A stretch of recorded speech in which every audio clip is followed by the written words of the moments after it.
तो Tunisha death case से जुड़ी हुई बड़ी जानकारी आपको दे रहे हैं। देखिए, पुलिस अभिनेत्री तुनिशा की मौत की गुत्थी को सुलझाने में जुटी हुई है और लगातार शिजान और तुनिशा से जुड़े हुए लोगों के बयान दर्ज किए जा रहे हैं। बड़ी खबर इससे जुड़ी यह है कि आज एक महिला का बयान पुलिस ने दर्ज किया है। यह महिला तुनिशा और शिजान की कॉमन फ्रेंड बताई जा रही है और जैसा जानकारी दी जा रही है उसके मुताबिक सूत्रों से यह पता चल रहा है कि ये वही सीक्रेट गर्लफ्रेंड शिजान की हो सकती है जो बताया जा रहा था, जिसके बाद कई तरह के सवाल भी इससे जुड़े खड़े हो रहे थे और वही आज सवाल जवाब संभवतः हुए होंगे। क्या और जानकारी है, ताजा अपडेट क्या है? मृत्युंजय हमारे साथ लगातार बने हुए हैं। मृत्युंजय का एक बार फिर से रुख कर लेते हैं। मृत्युंजय, आप बता रहे हैं कि ये अभी हालांकि इसे आधिकारिक तौर पर नहीं कहा जा सकता, लेकिन ये सीक्रेट गर्लफ्रेंड हो सकती है। क्या और कोई नया अपडेट इस पूछताछ से जुड़ा हुआ मिल रहा है कि अंदर क्या सवाल पूछे गए? और आपने बताया कि कॉमन फ्रेंड थी, सबसे बड़ी बात ये तुनिशा भी जानती थी और शिजान की तो बातचीत थी ही इससे। निश्चित तौर पर देखिए, इस पूरे मामले में पुलिस ने 3 फोन जब्त किए हैं। इन 3 फोन में 2 फोन एप्पल के फोन हैं, एक तुनिशा का फोन है और दूसरा शिजान का फोन है। तुनिशा का फोन अब तक अनलॉक नहीं कर पाई है, जिसके लिए एप्पल गैलरी की मदद लेनी होगी, वो कुछ कागजी प्रक्रिया के बाद होगी। दूसरा जो शिजान है उसके फोन को अनलॉक किया गया है। इनके जो चैट मिले हुए हैं उसमें से कई लड़कियों से बातचीत के चैट है, कुछ को स्टार्स हैं, कुछ दोस्त हैं, इनके बहुत सारे चैट मिले हुए हैं। 250 से 300 पन्नों का चैट तो सिर्फ तुनिशा के साथ चैट मिला हुआ है। जून से लेके अब तक का जो चैट है वो 300 पन्नों का चैट मिला हुआ है। इसी में एक सीक्रेट गर्लफ्रेंड के साथ में चैट है और ये सीक्रेट गर्लफ्रेंड के साथ जो चैट है उसके बहुत सारे हिस्से डिलीट किए गए हैं। सबसे महत्वपूर्ण बात यह है कि जिस दिन तुनिशा ने खुदकुशी की उस दिन व्हाट्सएप कॉल पर 1.5 घंटे तक इस महिला से बातचीत हुई थी। ऐसे पर इसका बयान बहुत मायने रखता है कि आखिरकार 1.5 घंटे तक शूट के दौरान क्या बात हो रही थी और ऐसा क्या हुआ जिसके बाद तुनिशा को कुछ पता चला या क्या कुछ हुआ जिसके बाद उसने खुदकुशी कर ली। तो ऐसे पर उन सभी लड़कियों को जिनके चैट में नाम आए या जिनसे चैट होती थी उनको समन किया गया है। कुछ एक्ट्रेसेस जो है वो अपना बयान दर्ज करा चुकी हैं, को स्टार बयान दर्ज करा चुकी हैं, कुछ सेट के लोग थे उनका बयान दर्ज हो चुका है, लेकिन इसमें एक सीक्रेट गर्लफ्रेंड का नाम आ रहा है। ये जो महिला है आज ये वालू पुलिस स्टेशन पर पहुंची हुई थी और इसका बयान दर्ज किया गया। इसने अपनी आइडेंटिटी बहुत सामान्य रखी हुई थी, लेकिन जिस प्रकार से जांच अधिकारी इसका बयान दर्ज कर रहे थे, शक हुआ कि ये एक लड़की हो सकती है जो इस केस से जुड़ी हुई हो। और जब हमारे सूत्र बता रहे कि ये सीक्रेट गर्लफ्रेंड है और इसका बयान मायने रखता है, और जब ये लड़की बहुत सादगी से बाहर पुलिस स्टेशन से निकल गई और अपनी गाड़ी तक नहीं गई बल्कि चलकर सामान्य लोगों तक जाने लगी, उस दौरान हमने बहुत सारे सवाल उनसे पूछे, प्रतिक्रिया जाननी चाहिए, उनसे पूछा भी कि क्या आप इस केस से संबंधित हैं या तुनिशा को जानती थी। उस पर उन्होंने कोई जवाब नहीं दिया। लेकिन वालू पुलिस के जो सूत्र हमें बता रहे हैं कि ये इस केस से संबंधित लड़की है, इससे सीक्रेट गर्लफ्रेंड है नहीं है ये अभी हम इस पर स्पष्टीकरण नहीं देंगे, लेकिन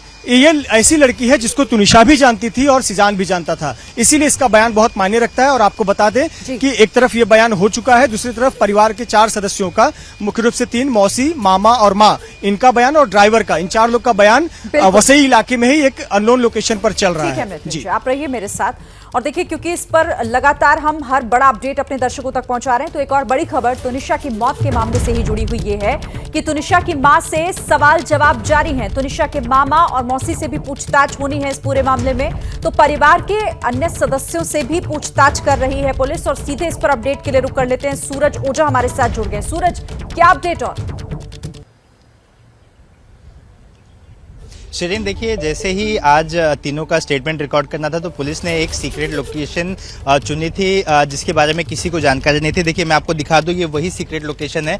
ये वाली पुलिस स्टेशन का एक पुलिस चौकी है जहां पर सारे परिवार के सदस्यों को बुलाया गया है। तुनिशा की माँ है, मामा है, साथ ही मासी भी हैं। तो इनके जवाब देखिए अपने आप में बहुत ही इंपॉर्टेंट है पुलिस के लिए, क्योंकि देखिए उनकी माँ ने भी कई सारी बातें बाहर आई थी कि मौत के कुछ समय पहले इनके बीच में बातचीत हुई थी। आखिर क्या बातचीत हुई थी, माँ ने क्या कुछ समझाया था।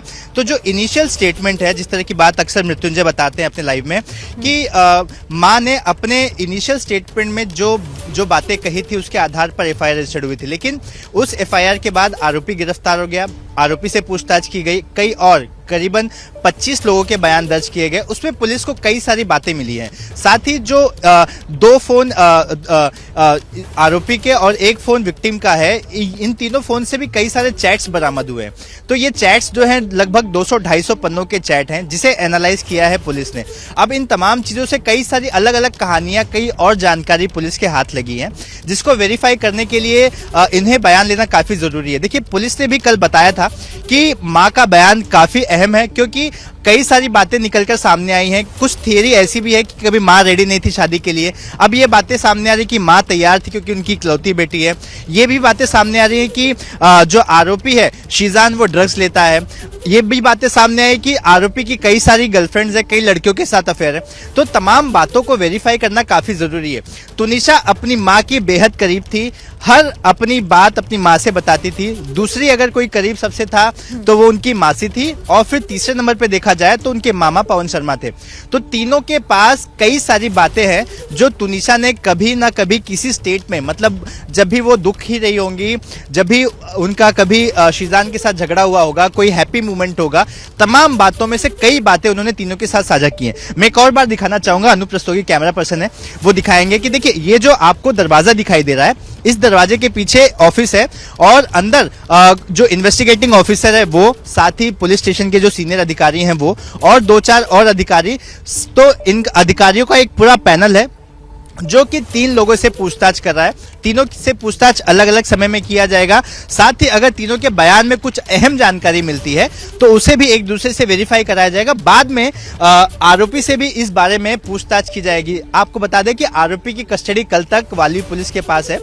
कल वाली पुलिस को दोबारा से आरोपी को कोर्ट में पेश करना होगा, अपनी प्रोग्रेस अपनी रिमांड कॉपी में बतानी होगी कि उनको क्या कुछ प्रोग्रेस मिला है, जांच के दौरान उन्हें क्या कुछ इंफॉर्मेशन मिली है जिसको लेकर उन्हें जांच आगे बढ़ानी है।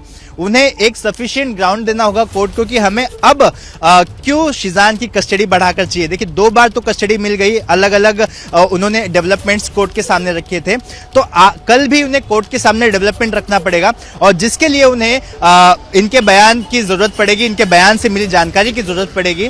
तो कल का दिन काफी अहम होगा। साथ ही इनके बयान इस केस को कौन सा डायरेक्शन देंगे, ये भी देखने जैसा होगा। जी बिल्कुल, जाहिर है कि कल का दिन जो है वो महत्वपूर्ण रहना है, और इसीलिए शायद आज पुलिस की तरफ से हर कोशिश की जा रही है ताकि उन तमाम लोगों तक पहुंचा जा सके, उनके बयान दर्ज किए जा सकें, ताकि एक बेस तैयार किया जा सके और कस्टडी बढ़ाने को लेकर। आप दोनों नजर बनाकर रखिएगा, मृत्युंजय और सूरज। हम आगे भी आपसे अपडेट लेंगे, जिस तरह से आप लगातार जानकारियां दे रहे हैं, आगे भी आपसे बातचीत हम करते रहेंगे। क्या मजबूरी है मेरी, बताइए।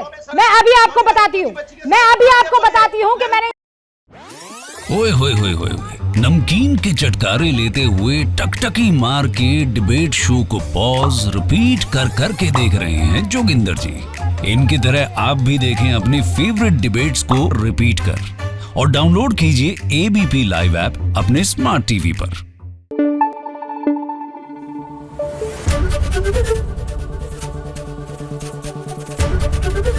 एबीपी न्यूज आपको रखे आगे।